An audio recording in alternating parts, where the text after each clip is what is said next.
درجہ رابعہ کے عزیز طلبہ، السلام علیکم ورحمۃ اللہ تعالی وبرکاتہ۔ یوم الحبیبی صلی اللہ علیہ وسلم، یوم الحبیب الذی ترجى شفاعته من نور سنته تزهو مراعینا، یتر الکتاب الذی یہدی القلوب إلى من أبدع الكون ذكراه تزكينا۔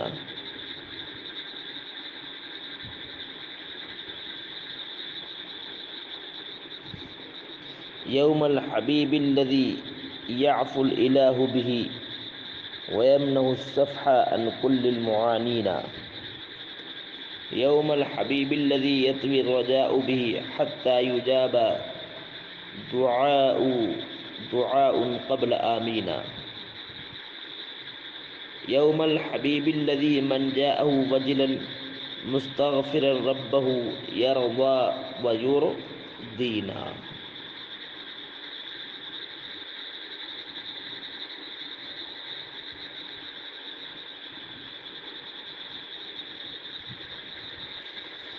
پہلے اولاً یہ اشعار ہیں، تو ان اشعار کا عروضی جائزہ لے لیتے ہیں اختصاراً۔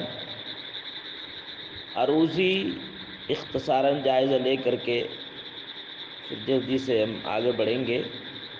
تو عروضی جائزہ لینے کی صورت میں یہ 4-5 منٹ عروضی جائزے کے عروضی یہ 4-5 منٹ جو ہیں عروضی جائزے کی نظر ہو جائیں گے، اس لیے آج یہ جو سب اشعار ہیں سب نہیں پڑھائے جائیں گے، آدھے اشعار پڑھائے جائیں گے۔ تو یہ بحر جو ہے بحر بسیط یعنی ثانی البسیط، یہ بحر بسیط اس کے رکن جو ہیں 8 تفعیلیں، یعنی مستفعل فاعل مستفعل فاعل مستفعل فاعل مستفعل فاعل مستفعل فاعل۔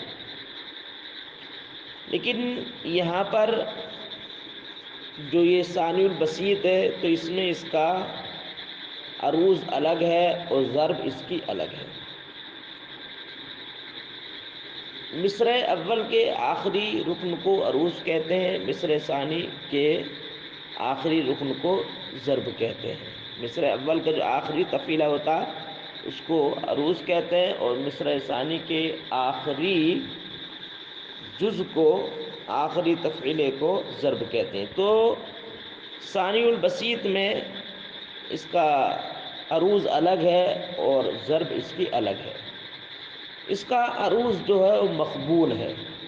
مخبون کس کو بولتے ہیں؟ یعنی دوسرے ساکن کو حذف کرنا، خبن ہے، خبن ہوا، مخبون ہے۔ اور دوسرا جو ہے مقطوع، دوسرا کیا؟ مقطوع یعنی فعل کے وزن پر۔ تو اس بحر میں زحاف خبن ہوتا ہے، زحاف طی ہوتا ہے اور زحاف خبل ہوتا ہے، لیکن جو زحاف ہوگا وہ حشو میں ہوگا۔ حشو کا مطلب ہے زحاف خبن، زحاف طی، زحاف خبل جو ہوگا وہ اس کے نہ عروض میں ہوگا اور نہ عروض میں ہوگا اور نہ اس کے ضرب میں ہوگا، صرف حشو میں ہوگا۔ یعنی عروض سے پہلے جو تفعیلیں ان میں اور ضرب سے پہلے جو تفعیلیں ان میں ہوگا۔ اور زحاف خبن جو ہوگا وہ پہلے تفعیلے میں ہوگا، زحاف خبن بھی ہوگا پہلے تفعیلے میں اور زحاف طی بھی ہوگا، یعنی مستفعل۔ تو مستفعل اس کے دوسرے ساکن کو حذف کر دیں گے تو یہ مانوس کی صورت میں ہو جائے گا مفاعل، اور طی کا مطلب ہے چوتھے ساکن کو حذف کرنا، تو مستفعل کے چوتھے ساکن کو حذف کر دیں گے تو یہ ہو جائے گا مفتعل۔ اور دوسرا جو تفعیلہ فاعل اس میں جو ہوگا وہ زحاف طی نہیں ہوگا، زحاف خبن ہوگا صرف، ضیاف قبل، یعنی وہ صرف فعل رہے گا۔ اور قبل کی صورت میں، قبل کا مطلب ہے کہ دوسرے اور چوتھے ساکن کو حذف کرنا، تو قبل جو ہوگا وہ پہلی تفعیل میں ہوگا، اور پہلے تفعیل میں جب ہوگا تو یہ فعلۃ ہو جائے گا، دوسرے تفعیل میں ہوگا نہیں، چونکہ اس میں چوتھا ساکن ہے نہیں۔ تو آپ جو ہے اس بحر بسیط کے جو زحاف ہے اس کو آپ سمجھ گئے ہوں گے، اس کے شرائط کا یہ بھی آپ نے سن لیے۔ تو اب میں اس میں پہلے شعر کی تختی کرتا ہوں، اور دوسرے اشعار کی آپ خود پھر تختی کر سکتے ہیں۔ تو اب دیکھیں، یوم الحبیب الذی، یوم الحبیب یہ ہو گیا مستفعیل، یوم الحبیب مستفعیل، تو اس میں پہلا جو تفعیل ہے مستفعیل، یہ غیر متغیرہ ہے، متغیرہ نہیں ہے، غیر متغیرہ تفعیلہ ہے۔ اب دوسرا تفعیلہ فاعل، تو یوم الحبی تو ہو گیا پہلا تفعیلہ مستفعل، بالذی، بالذی فاعل، یہ بھی دوسرا تفعیلہ غیر متغیرہ ہے۔ ترجا، ترجا شفا، یہ ہو گیا ترجا شفا مستفعل۔ اب دوسرا ہے مقبول فعل، تو اتوہ، اتوہ فعل۔ من نوری سنتی تزہو مراعدہ، دیکھیے من نوری سن، یہاں تو ہو گیا پہلا تفعیلہ مستفعل غیر متغیرہ۔ نتی ہی، یہ ہو گیا دوسرا نتی ہی، یہ فعل ہے، یعنی یہاں پہ دوسرا جو تفعیلہ ہے یہ متغیرہ ہے، اس لیے کہ اس میں خبر ہوا ہے۔ دوسرا جو صیغہ ہے متغیرہ، کیوں متغیرہ؟ اس لیے کہ اس میں خبر ہوا، یعنی فعل کے وزن پر ہے، یہ نتی ہی فعل۔ تزہو مرا، یہ غیر متغیرہ تفعیلہ مستفعل، اینا فعل مقطوع ہے۔ یہ پہلے شعر کی میں نے تختی کر دی، آپ دوسرے اشعار کی خود کر لینا۔ تو اب دیکھیں، یوم الحبیب الذی ترجا شفاعتہ من نور سنتی تزہو مراعینا، اس میں ایجاز حذف ہے، ایجاز حذف اس لیے ہے کہ اذکرو اس میں جو ہے محذوف ہے۔ ایجاز حذف کس کو بولتے ہیں؟ جیسے ویسے تو آپ نے لوگوں نے پڑھ لیا ہوگا دروس البلاغہ میں، ایجاز حذف کہتے ہیں کہ شعر میں سے ایک کلمہ یا دو کلمہ، پورا جملہ ہی حذف کر دینا، لیکن اس کے حذف ہونے پر جو ہے قرینہ پایا جا رہا ہو۔ تو یوم الحبیب الذی، یہاں پر یہ قرینہ پایا جا رہا ہے، حبیب کے دن کیا کرو، یاد کرو، یوم الحبیب ہی قرینہ ہے کہ اس کو یہاں پر محذوف ہے۔ اور اس میں صنعت تلمی بھی ہے، اس میں اشارہ ہو رہا ہے، سرکار فرماتے ہیں شفاعتی لأہل الکبائر من امتی، اس کی طرف اشارہ ہو رہا ہے صنعت تلبی کے طور پر۔ اور نور، سنت، تزہو، نور کے معنی روشنی، سنت معنی طریقہ، تزہو معنی روشن، ان تینوں میں جو ہے مراعات النظیر ہے۔ مراعات النظیر کس کو بولتے ہیں؟ دو یا دو سے زائد ایسے الفاظ جن میں آپس میں مناسبت ہو، تضاد نہ ہو، یعنی دو یا دو سے زائد ایسے الفاظ جس میں نسبت تضاد نہ ہو بلکہ نسبت تناسب ہو، جیسے اب، جد، خالو۔ تو محاسن بلاغت آپ حضرات نے سمجھ لیے ہوں گے۔ اب یہاں پر حل لغات دیکھیں تو رجا یرجو، امید کرنا، کس چیز کا آسرا لگانا۔ نور کی جمع انوار، سنت کی جمع سنن، طریقہ، راستہ، شریعت۔ زہا یزو منے روشن و تابناک ہونا۔ مراعی، مرعی کی جمع چراگاہ، لیکن یہاں پر استعارہ طبعیہ کے طور پر دنیا مراد دی گئی ہے۔ یوم الحبیب الذی ترجا شفاعتہ، یاد کرو حبیب مکرم کے اس دن کو، یعنی اس سے قیامت کا دن مراد ہے۔ یاد کرو حبیب مکرم کے اس دن کو، الذی ترجا شفاعتہ، جس دن ان کی شفاعت کا آسرا لگایا جاتا ہے۔ من نور سنتی، وہی ضمیر نبی کریم صلی اللہ علیہ وسلم کی طرف لوٹ رہی ہے۔ من نور سنتی، انہی کی شریعت اسلامیہ کے نور سے، ان کی سنت کے نور سے، من نور سنتی، ان کی سنت کے، سنت سے مراد ہے طریقہ یعنی شریعت اسلامیہ، ان کی شریعت اسلامیہ کے نور سے ہماری چراگاہیں روشن و تابناک ہوتی ہیں۔ من نور سنتی، ان کے روشن طریقے سے، ایسے لگا سکتے ہیں، ان کے روشن طریقے سے ہماری چراگاہیں روشن و تابناک ہوتی ہیں۔ یعنی نبی کریم صلی اللہ علیہ وسلم کی وہ ذات ہے جن کی نور کی برکت سے ہماری دنیا، یہ ہم روشن ہے، ہماری دنیا روشن ہے۔ اگر سرکار تشریف نہ لاتے تو یہ دنیا میں روشنی آج موجود نہ ہوتی۔ یتر الکتاب الذی یہدی القلوب الی من ابدع الکون ذکرہ تزکینا۔ نبی کریم صلی اللہ علیہ وسلم ہدایت من ہدایت کرنا، یہدی یا متعارف ما قول یا عرف ضعیف رقم ضمت قوی، اس نے آ کر کو حذف کر دیا، یہدی ہو گیا۔ ابدع یبدع، ابدع یبدع کے معنی آتے ہیں پیدا کرنا۔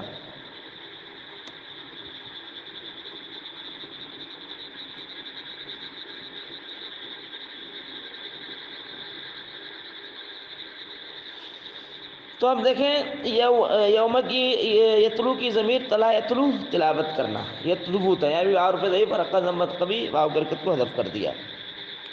یتلو کی ضمیر لوٹ رہی حبیب مکرم صلی اللہ علیہ وسلم کی، نبی کریم صلی اللہ علیہ وسلم کتاب کی تلاوت فرماتے، یتلو الکتابہ، ہر مسجد میں آپ کتاب الہی کی تلاوت فرماتے ہیں۔ الذی یہدی القلوب، جو کتاب دلوں کی رہنمائی کرتی ہے، الی من، اس ذات کی طرف جس نے کائنات کو پیدا فرمایا۔ اب محاورے کا ترجمہ لگائیں تو یتر الکتابہ، سرکار علیہ الصلوۃ والسلام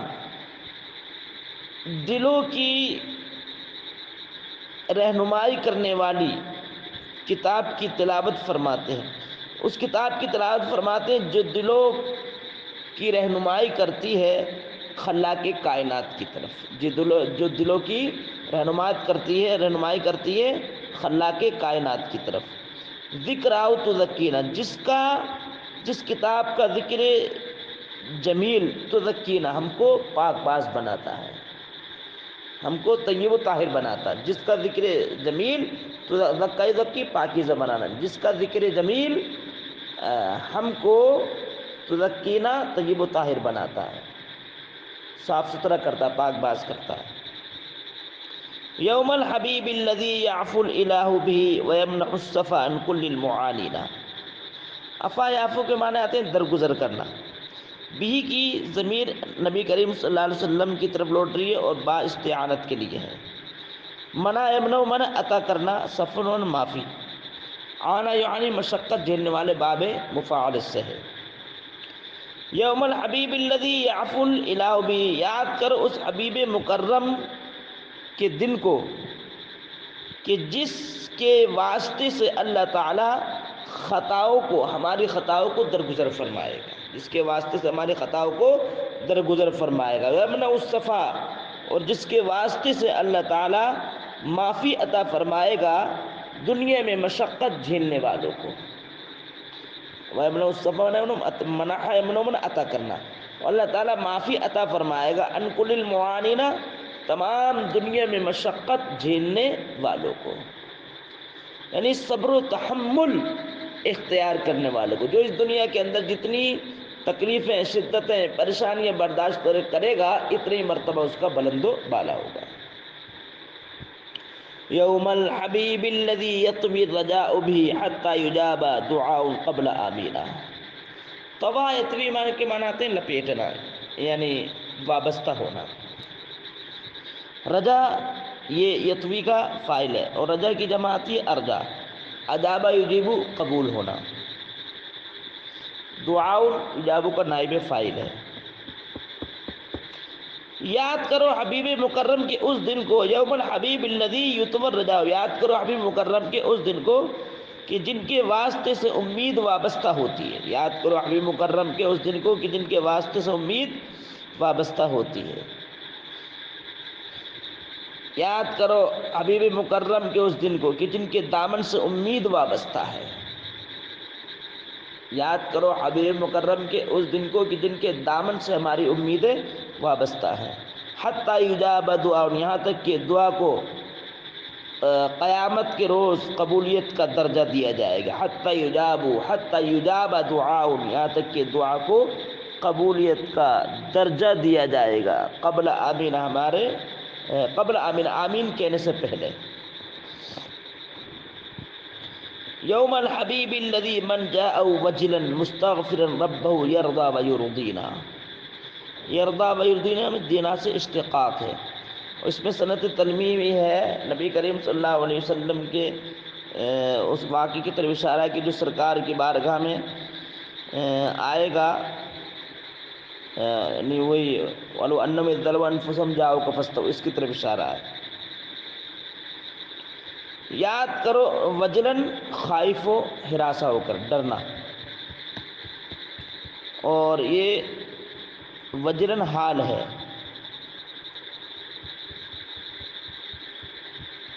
وہ ضمیر سے۔ یاد کرو حبیب مکرم کے اس دن کو، الذی من جاءہ، ہو ضمیر الذی کی طرف، جن کے پاس، من جا، جو شخص آئے گا، یاد کرو حبیب مکرم کو کہ جن کے پاس، من جا، جو آئے گا قیامت کے روز، وجلن، ڈرتے ہوئے، مستغفر ربہ، اپنے رب سے اپنے گناہوں کی مغفرت طلب کرتے ہوئے جو آئے گا، یرضا ویرضینا، تو نبی کریم صلی اللہ علیہ وسلم راضی ہو جائیں گے ایسے بندے سے، ویرضینا، اور ہم کو بھی راضی، ہم کو بھی خوش کریں گے، یعنی ہمیں فرح و سرور حاصل ہوگا۔ صلو علیہ حبیب اللہ ما ظہرت، حبیب اللہ بیان ہے اسی کا، علیہ ضمیر کا بیان۔ صلو علیہ حبیب اللہ ما ظہرت ملامح النور فی داج لیالنا، ملامح ملمح کی جمع، کرنیں، داجی لیالنا، لالی داجیتی تسم، صفت کی اضافت موصوف کی طرف، اور ظہرا نور، دجا تاریکی، روشنی، دونوں میں طباق ایجاب ہے۔ صلو علیہ، اللہ کے حبیب، اور ما ظہرت میں ما جو ہے ظرفیہ ہے، دوامیہ، ما دامہ کے معنی میں، اللہ کے حبیب مکرم پر درود شریف پڑھو، ما ظہرت ملامح النور، جب تک کہ نور کی شعائیں ہوبیدار رہیں، ہوبیدار مطلب ظاہر و باہر، جب تک کہ نور کی شعائیں روشن و تابناک ہوتی رہیں، جب تک کہ نور محمدی کی شعائیں، جب تک کہ نور محمدی کی شعائیں، کرنیں چمکتی رہیں ہماری تاریک راتوں میں، اللہ کے حبیب مکرم پر درود شریف پڑھو جب تک کہ نور محمدی کی کرنیں ظاہر ہوتی رہیں، روشن ہوتی رہیں ہماری تاریک راتوں میں۔ صلو علی من دعا للہ محتسبا، احتسبا، یحتسب کے معنی آتے ہیں مخلص ہونا، اور یہ حال ہے من، اور یہ دعا کی ضمیر سے، اور لام جو یہاں پر فی کے معنی میں، ساعتن کے معنی آتے ہیں میدان، لیکن استعارہ اصلیہ کے طور پر سرکار کی بارگاہ مراد ہے۔ حفا یحفو معنی برق رفتاری سے دوڑنا ہے، ضربہ یہ نصر ینصر سے، یحفو ہوتا، واو حرف ضعیف، حرکت ضمت کبھی، واو کی حرکت کو حذف کر دیا۔ صلو علی، درود شریف پڑھو، علی من، اس ذات پر کہ جس نے اللہ سے دعا کی مخلص ہو کر، صلو، درود شریف پڑھو، علی من، اس ذات پر، دعا للہ، جس نے اللہ سے دعا کی خلوص اللہیت کے ساتھ، ومن لساعتی، اور درود شریف پڑھو اس ذات پر کہ جس کی بارگاہ میں محبین یعنی عشاق دوڑے آتے ہیں، جن کی بارگاہ میں عشاق نبی برق رفتاری سے دوڑے چلے آتے ہیں، ومن لسا، اس کی بارگاہ میں، جس کی بارگاہ میں یفعل محبون، عشاق نبی برق رفتاری سے دوڑے چلے آتے ہیں، ومن جرل ماء نہرن من اصابعہ فهو الغمام الذی نعمہ تسقینا. اس میں تشبیہ بلیغ ہے اور صنعت تلمی بھی ہے. نبی کریم صلی اللہ علیہ وسلم کے معجزے کی طرف اس سے اشارہ ہو رہا ہے. انگلیاں فیض پر ٹوٹے ہیں پیاسے جھوم کر، اس کی طرف اشارہ ہے. اعلیٰ حضرت کا حالت کے شعر کی ترجمانی ہے گویا اس میں. اور یاد کرو اور درود شریف پڑھو اسی پر اچھے ماقبل جملے پر سلو پر، اور درود شریف پڑھو اس ذات اقدس پر. نہرن جو یہ حال ہوگا ما سے، اور اصابہی کی ہی ضمیر من کی طرف. اور درود شریف پڑھو اس ذات اقدس پر کہ جس کی انگشتہائے مبارکہ سے، جس کی انگشتہائے مبارکہ سے جر الماء پانی جاری ہوا نہرن چشمہ ہو کر. یہ تو لفظی ترجمہ ہے، محاورے کا ترجمہ ایسا لگائیں. اور درود شریف پڑھو اس ذات مقدسہ پر کہ جس کی انگشتہائے مبارک سے چشمہ آب جاری و ساری ہوا. فهو الغمام، یہ تشبیہ بلیغ ہے اس میں. تو وہ ابر بارہ ہے، تو وہ ابر بارہ ہیں. الذی، ایسے ابر بارہ ہیں کہ جن کا بابرکت ہاتھ تسقینا ہم کو سیراب کرتا ہے. نعمہ بنا بابرکت ہاتھ، یا اس پہ اس سے نعمت بھی مراد دے سکتے ہیں، نعمت ان کی جمع. نعمہ نعمت بھی مراد لے سکتے ہیں. تو وہ ایسے ابر بارہ کہ جن کی نعمتیں ہم کو سیراب کرتی ہیں. تو یہ باقی جو اشعار رہے یہ انشاءاللہ العزیز پھر پڑھائے جائیں گے. تو انہی کو آپ جو صحیح طریقے سے سمجھ لیں، باقی یہ پڑھایا جائے.